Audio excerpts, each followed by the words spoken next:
Hi, welcome to Talking Youth Work. My name is Rui Branco and together with Anita Silva, we bring you a podcast where we interview youth work experts and practitioners that have a say when it comes to innovation in youth work, either because they are using creative methods to empower young people, researching on youth trends, or responsible for youth policies at international level. Like a shot of inspiration, all of our guests have a unique point of view about how can youth workers shake up, upgrade, and innovate on their daily work.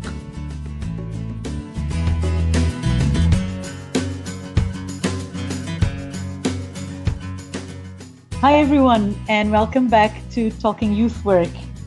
We hope you had a great summer. We did, but actually we are now restarting our podcasting and we're really happy about it. And with me today, I have, of course, Rui. Hi, Rui. Hello. How are you feeling? Yeah, very good. Quite warm this summer. It's true. Well, our guest today is Judit Balogh. And I know Judit now for 2 years, I think, 1 year and a half maybe. And it's been someone who I admire a lot because of the work she's doing so far and how it impacts youth work, not in one country, but all over Europe. So welcome, Judit. Thanks a lot, Anita, and thanks for the nice welcoming words. And thanks a lot for inviting me for your podcast. It's our pleasure. Judit, before starting to talk about the project that we want to explore today, I would like, actually for me as well, to learn a little bit about your background and how comes you end up in Brussels, because I know that you're not from there. So tell us a little bit about yourself. Yeah, okay. It has been already a long story that I've been in youth work. And yes, I was not born in Brussels, not in Belgium. I'm Hungarian. And I just actually moved to Brussels because of Europe Goes Local. And I started in youth work or with young people in approximately 1998. When I started to volunteer in an organization supporting young people with different kinds of activities, leisure activities, free time activities. Also, we worked with refugee youngsters that time in Hungary. Yeah. And then I started to discover European opportunities that were available for young people already as a youth worker. So I met the opportunities of the former youth program of the European Union. I organized lots of youth exchanges, took part in seminars, trainings, and I prepared lots of volunteers for the European Voluntary Service. And at one point, I decided to change and I left the NGO where I worked at, and I joined the Hungarian National Agency of the Youth in Action program. That time it was already called like that. And I worked at the Hungarian National Agency in different positions. I also worked in another area in the employment field where I also dealt with youth employment, but just briefly.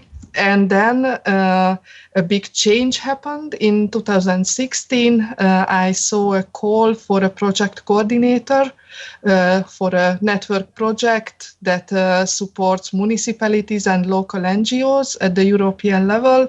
And I applied for this call.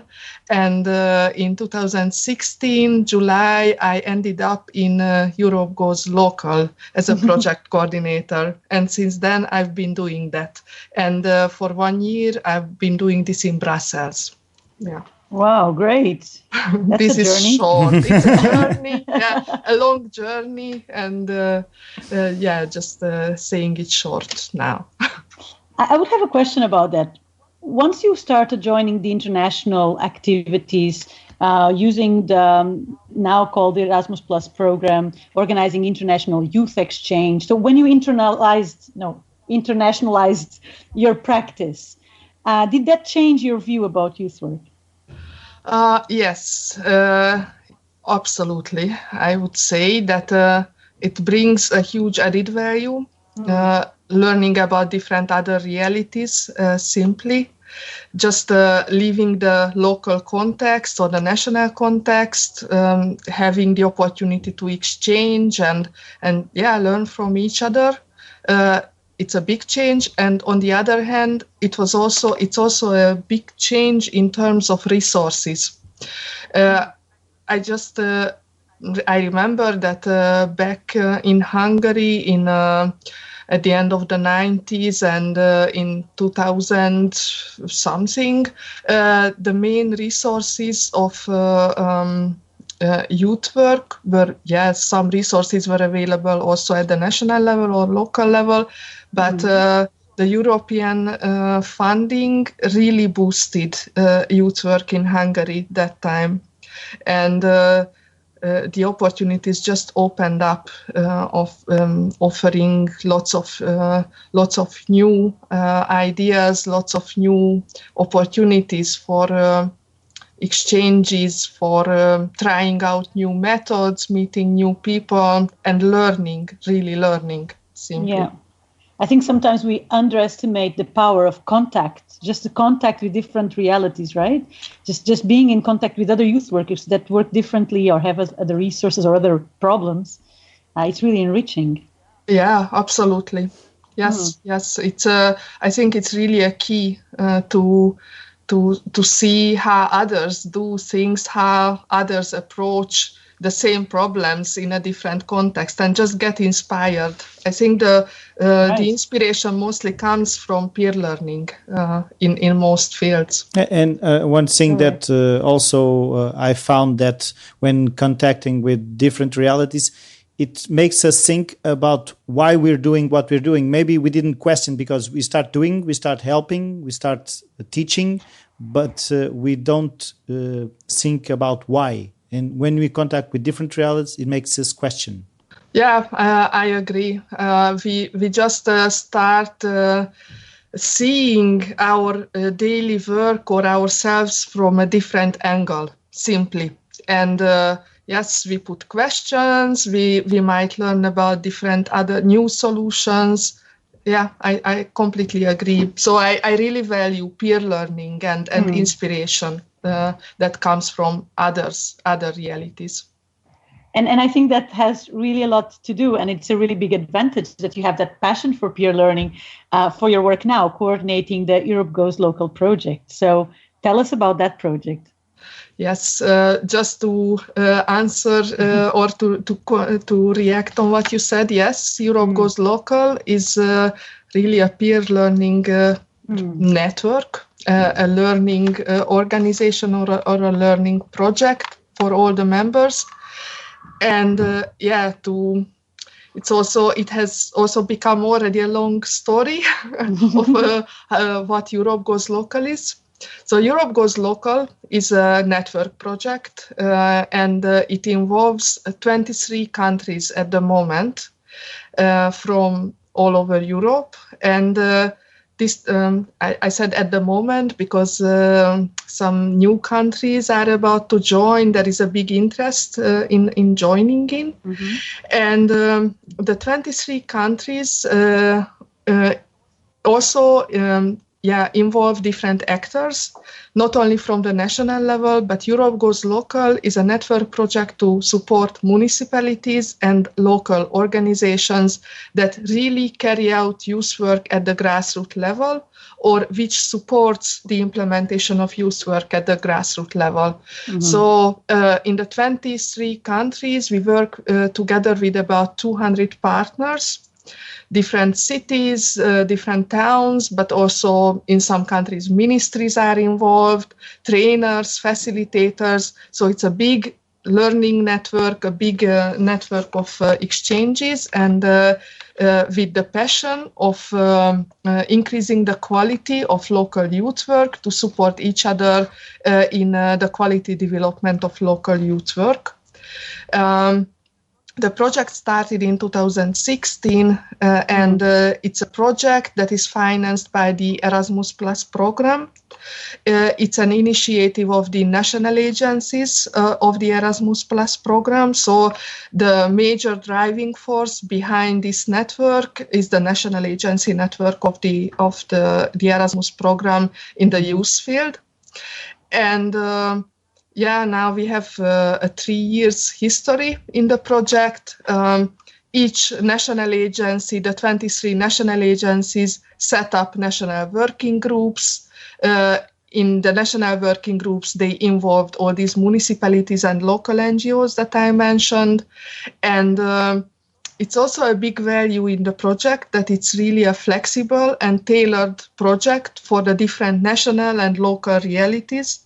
So in the project, we have common European activities, but we also have lots of different activities running at the local level, national level, or at the European level, but in a smaller scale. So, for example, bilateral cooperations happen a lot in the project. So it's a network project that supports the quality development of local youth work, to say it short. No, you said it really well. And I think it's impressive that the network is not only of youth workers or of NGOs, but it's really diverse, the institutions and persons that are joining this network. So you have different levels of organization, bodies, political bodies, professionals.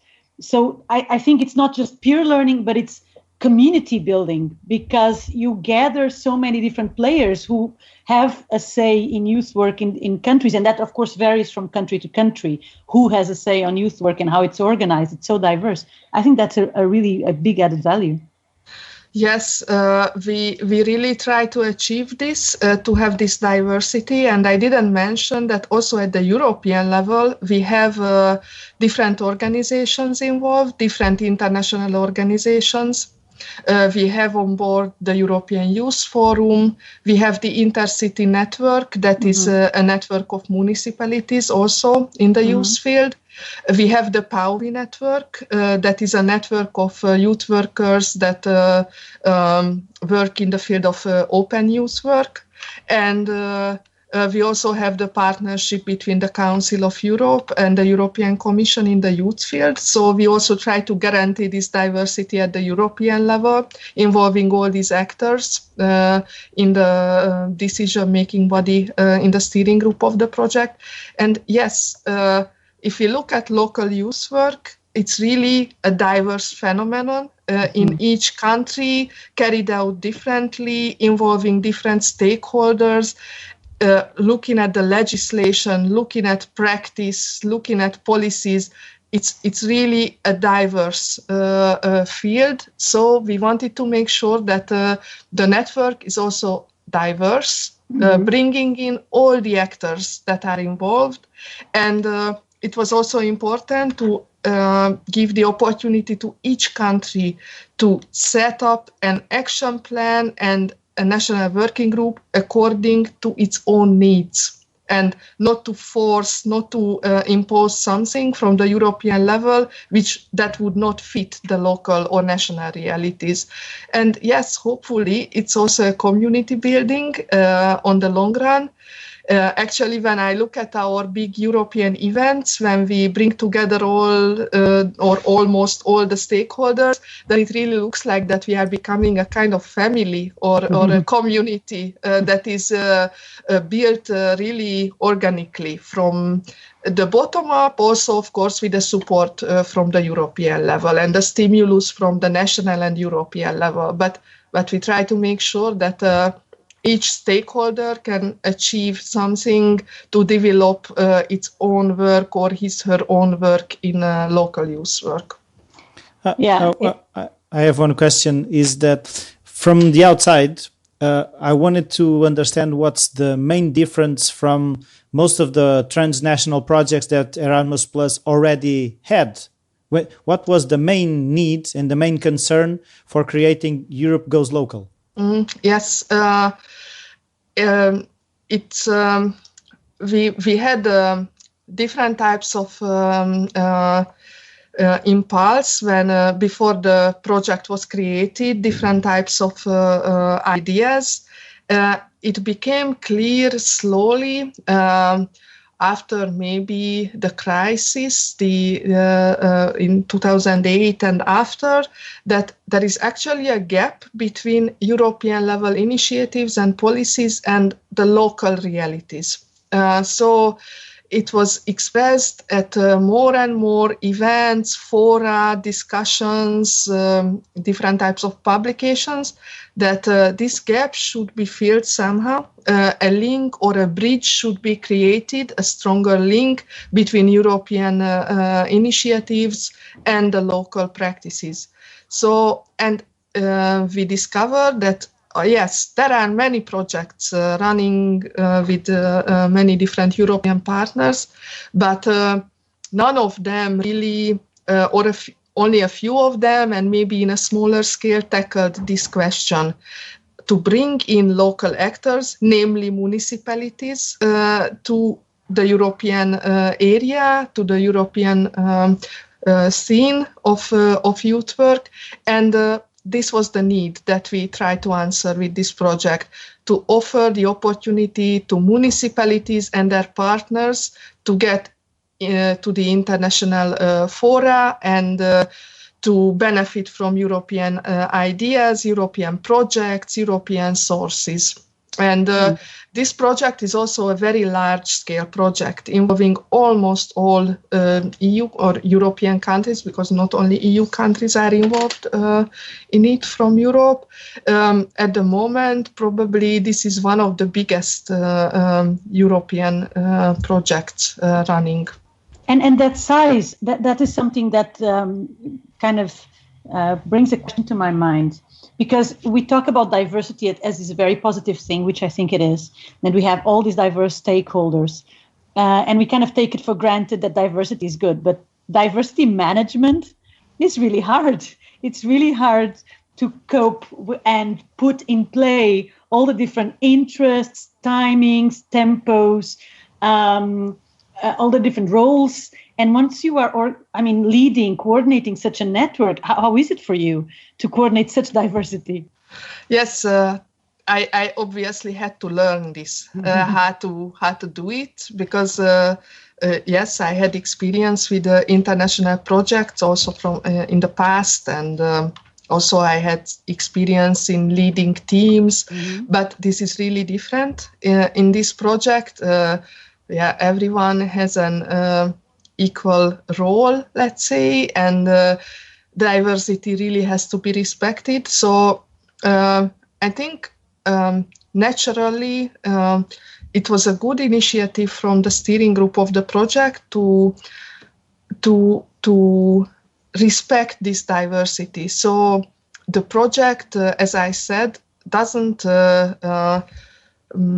we have a few initiatives at the European level, but each country can follow its own path. And there are a few points where we meet all together.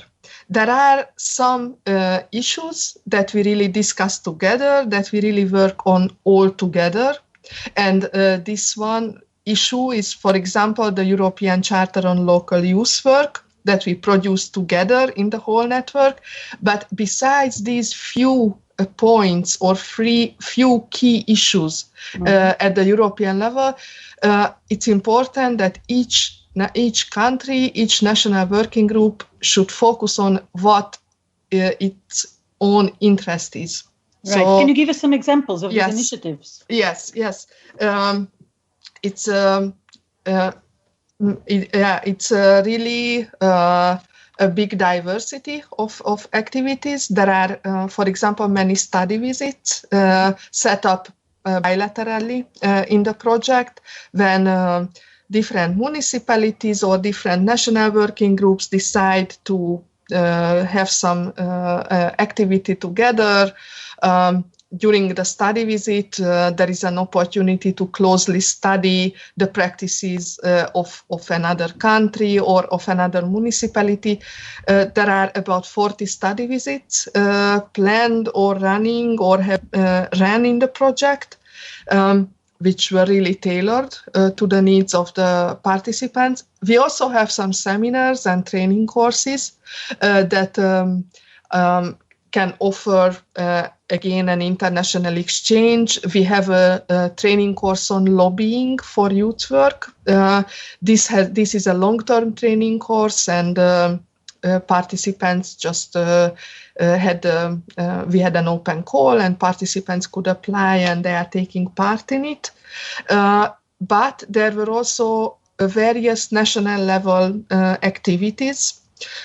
In some countries, for example, the project supported the development of local youth strategies. In some countries, the project initiated some new systems where youth workers can record their work, their performance, they can measure their performance, they can set up indicators, and this supports also the quality development of youth work. So it's a big diversity of activities that are running in the different countries. We have action plans for each country with a few feasible activities national working groups can implement. And you mentioned just before the charter, the European Charter on Local Youth Work. Yes. So this is a big thing. It's something that the network and the stakeholders in the network created together. Can you tell us more about it? Yes. The European Charter on Local Youth Work was launched in June this year on our third European event in Brussels. And this tool, this charter, is a support tool to develop the quality of local youth work. And yes, this is a common product of our whole network. This one was created together with different rounds of consultations. Yes, the initiative also came from our network. We had our first European event in Ljubljana in 2017. And after this event, we learned that we should produce something, a practical tool, not just a policy paper or a recommendation or a guideline that supports the quality development of youth work equally in every country, at every municipality, if we say so. And the steering group of the project decided that this should be the European Charter on Local Youth Work. And after this, we hired an expert group that was composed of researchers and also experts or practitioners of local youth work who came up with draft text. And after we asked the opinion of our whole network, we launched a consultation process when we asked our partners about the content, what should be in the charter, what it should look like, how should it be structured. And we had various rounds of consultations, asking feedbacks, and after this process, we launched the charter this June.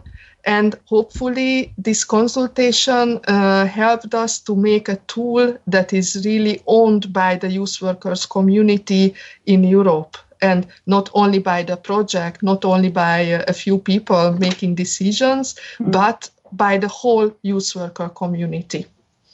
Yeah. I've seen from my contact with the Erasmus projects that they're finite, that most of the things they take 1-2 years. How is this difference? How are you preparing something that is not time bound, that you create a structure that will live by itself? Yes, now as the charter was launched, the next step is really to use it and to make it sustainable. Not to just relate it to a certain project for a certain period, but to make it live long and be used by the stakeholders.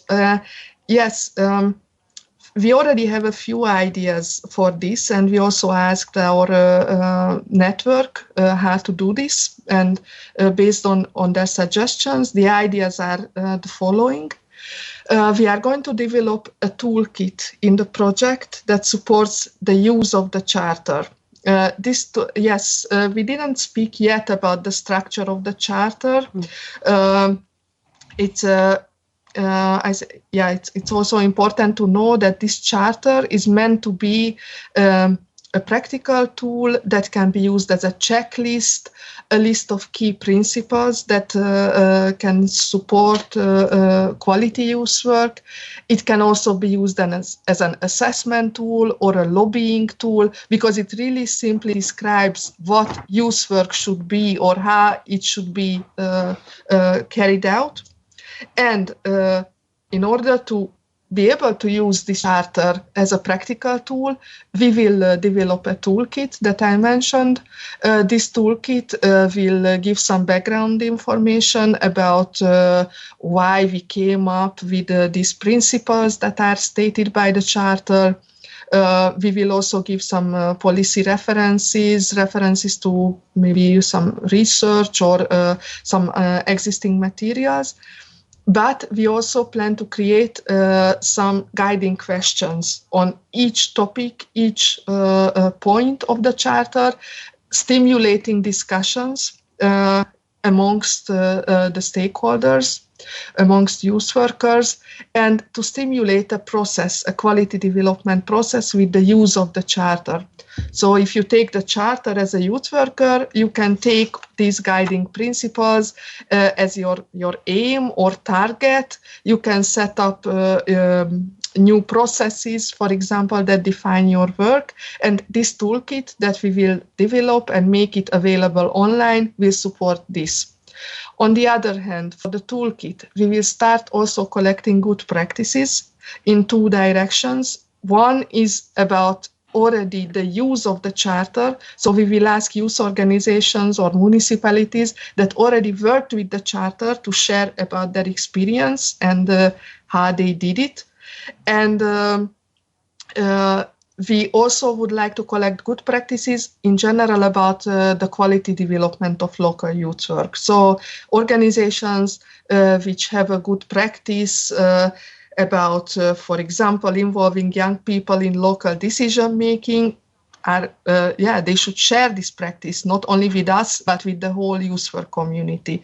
And this toolkit should be maintained. It should not be just for a certain period of a project period, but it should be an online tool that will be maintained by most probably the project network or the national agencies that run the project. And besides this, we are also planning on some training courses and seminars. One would be really about how to use the charter, guide youth workers, how to use it as a lobbying tool or as a practical tool for quality development. And fortunately, the Erasmus Plus program really supports training courses and also training courses that reoccur in time, so comes back and more people can take part in them. So these training courses should just be embedded in the whole Erasmus Plus youth work development segment. So Judith, this charter, it sets up a baseline of values that youth work should follow, of principles that should underlay youth work, and it was agreed by all these 23 countries, these 200 partners. So sometimes it's hard to believe. This didn't exist before. So we've been doing youth work for years, but at municipal level, was there not something like this before? Yes, of course, in some countries, yes, and in some countries not. But not at the European level. But not at the European level, yes. Yeah. Of course, it also says a lot about again, we have to connect to the diversity of local youth work. Definitely. Some municipalities really have lots of tools, very well-established methods, well-established structures. The legislation fully covers not only youth and youth policies, but also youth work and youth work policies. but yes, it didn't. Such text didn't exist at the European level before. This is great. This is what I like about innovation, is that it comes in forms that sometimes one doesn't expect.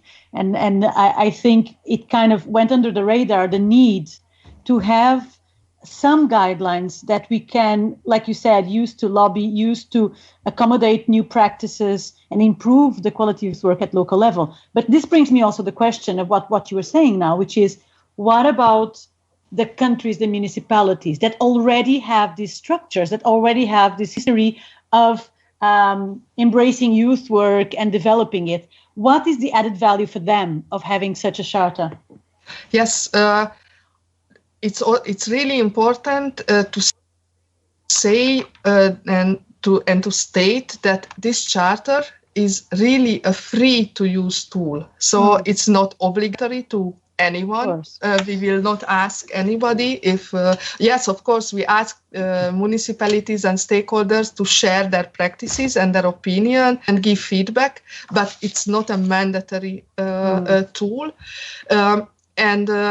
We think that each stakeholder can find something that can be useful. For example, if a municipality has well-established structures, legislation, resources, this charter can still be used as a checklist to really question if they really have everything in place, what they need, or is there still space for improvement?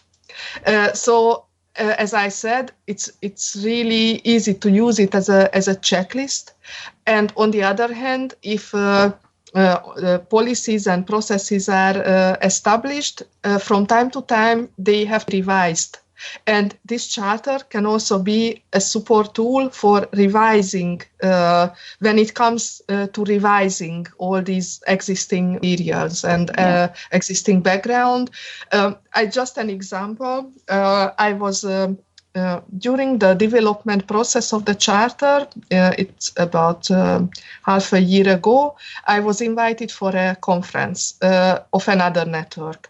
And I was asked to present the idea of the charter. Of course, that time it was not the final version. We didn't know what the final version would be and what it would look like, but I could already present the idea of having such a tool. And in my workshop, there were some youth workers from, as far as I remember, some Finnish municipalities, which really had great tools in place, what they used in their daily work.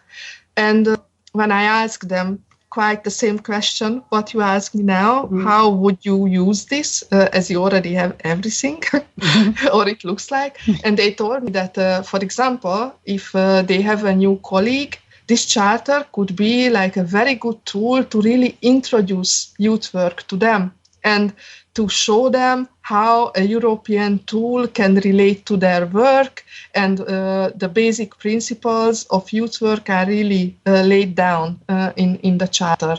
And they said that it's a great tool, even though they really have all the resources and well-established systems, but still it's a useful material for them as well. Yeah, I used to teach at university, and training social educators who are and animators who are the professionals that end up doing a lot of the youth work that is done in Portugal. I can see this as a strong base also for the curriculum of training professional youth workers, because it does set important principles about youth participation, about democracy building, about involvement of stakeholders.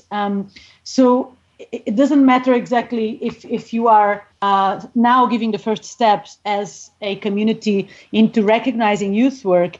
It always brings something that you can also think deeper about, like you were saying. You can always question yourself because it does lay down the standards. And you can think of these standards in many different ways. Yes. Yeah, I agree.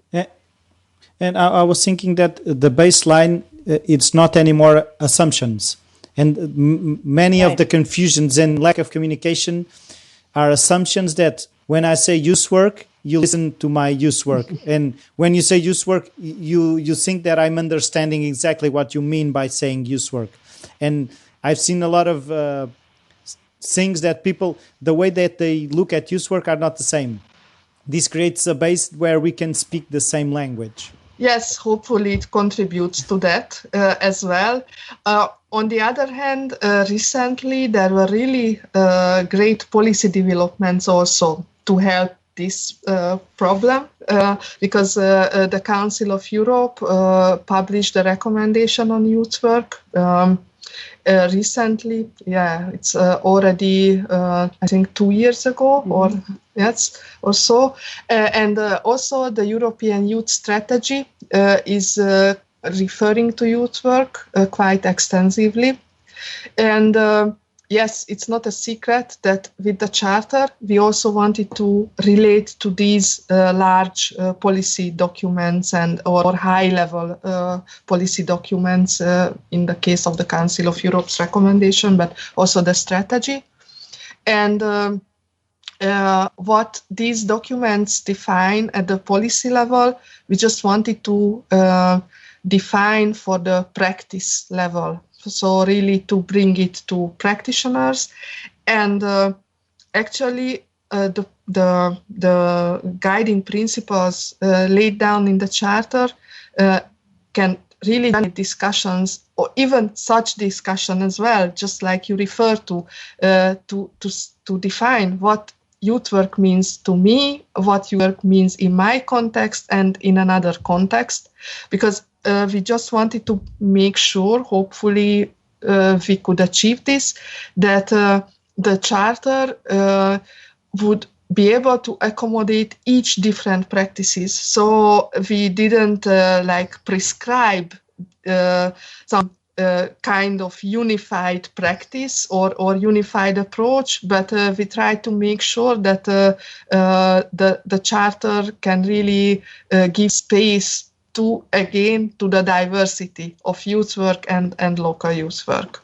I see it as a zipper, honestly. This sounds strange, but I see it as a zipper effect. You have high-level politics and local-level practices, also policies, and it's sometimes hard to bring all that together from different sides. And I see EGL a little bit like a zipper that kind of closes that gap and unifies different areas of thinking and of doing youth work.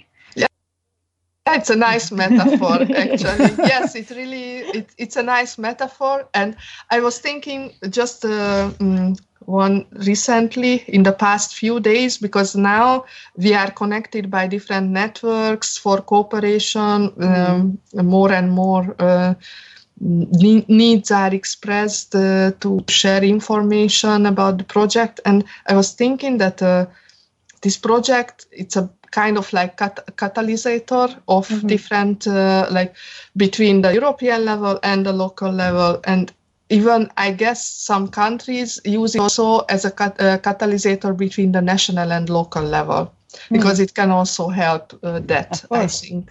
Of course, to bring that cohesion. Yeah.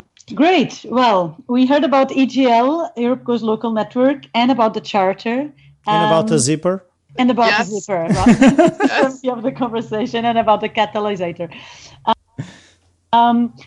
I have now a different question for you. Yes. It's the question left by our previous guest, and then you will have the chance to leave your own question for the next one. These questions are always about innovation in youth work, and our previous guest was wondering about how do we prepare people for innovative practices if we don't prepare them for failure. So the question is, are we preparing youth workers, to fail? Are we preparing our ecosystem of players enough for possible failure? What do you think? Yes, this is very challenging and very interesting question. And I'm not sure that we really prepare youth workers to handle failure. But what I believe is that if youth work becomes more and more professionalized, then youth workers will be more and more prepared also failure. I mean, to handle failure, because if you have the tools to prepare your work professionally, then you will be able to also figure out what to do if an approach fails. Mm-hmm. If the less ad hoc the work is, of course, there is always something ad hoc. We cannot, and we shouldn't avoid that. And yes, but my first answer to this is that learning in youth work is really crucial. Also, to be prepared to handle failure, and well-established processes really help to handle also failure and to react and learn from it and go on and go further. Mm-hmm. And our charter also describes really quality processes and what could help quality processes in local youth work. And yeah, so it might also be an answer to how to handle failure. Very good answer. Okay, do you want to leave a question for our next guest? Yes. Recently, I think a lot about the connections between youth work and developing sustainable local communities. I think it's a very exciting question, and it's very timely now, because we need to work on our living and communities to become more and more sustainable. So how can youth work contribute to involve or engage young people in developing sustainable local communities? Yeah. Very relevant question. Very good. Well, we are almost in our conversation. Judit, do you want to leave us with any links where people can find more about the project, or eventually joining in, if that's still a possibility? Yes, the link of the project website is www.europegoeslocal.eu, and there is information about the project, about partners, and also the charter can be downloaded from there. We also have a Facebook page, Europe Goes Local Facebook page. It can be found easily. And we also have a network group on Facebook. Join the group if you are willing to share your ideas, your call for partners, share about your projects, because the group is really about networking and not to share information closely about the project, but about local youth work. Thank you so much. It was really a pleasure for me to be able to have this conversation with you guys and to discuss this zipper, this link between politics at European level and the practice. And this is a very dear theme to me as well. So thank you so much for your participation in our podcast. Thank you so much for inviting me. It was really a pleasure discussing with you. Thank you. And one last thought is that thinking that Europe Goes Local looks to me like a meta network that connects all the networks that already exist. It could be a very good way to think about it. Yes, I think it's absolutely in line with what is happening now around Europe Goes Local, because yes, we also became a bit like a meeting point of different networks or umbrella organizations that work with local stakeholders. And thanks a lot for confirming this, that it's a good direction. Yes. Very good. Well, thank you for networking today between the three of us, guys. And until the next episode. Bye. Thank you. Bye. Bye.